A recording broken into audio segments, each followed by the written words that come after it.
மாதம்பட்டி ரங்கராஜ் விவகாரத்தில் மாதம்பட்டி பாகசாலா நிறுவனம் குறித்து அவதூறு கருத்து தெரிவிக்க ஜாய் கிறிசல்டாவுக்கு தடை விதிக்க கோரி சென்னை உயர்நீதிமன்றத்தில் மனு தாக்கல் செய்யப்பட்டுள்ளது.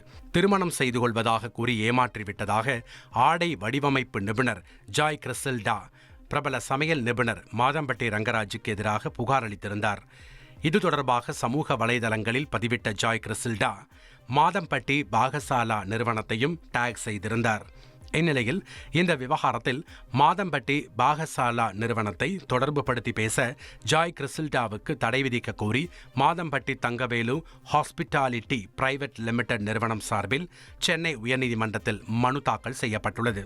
அதில் நிறுவனத்தின் இயக்குநர்களில் ஒருவரான மாதம்பட்டி ரங்கராஜின் தனிப்பட்ட விவகாரத்தில் ஒட்டுமொத்த நிறுவனத்தையும் தொடர்புபடுத்தி பேசக்கூடாது என தெரிவிக்கப்பட்டது.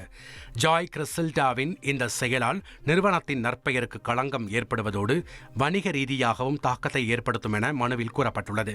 இந்த வழக்கை விசாரித்த நீதிபதி மனு குறித்து ஜாய் கிறிசல்டா பதிலளிக்க உத்தரவிட்டு வழக்கை செப்டம்பர் 26ஆம் தேதிக்கு தள்ளி வைத்தார்.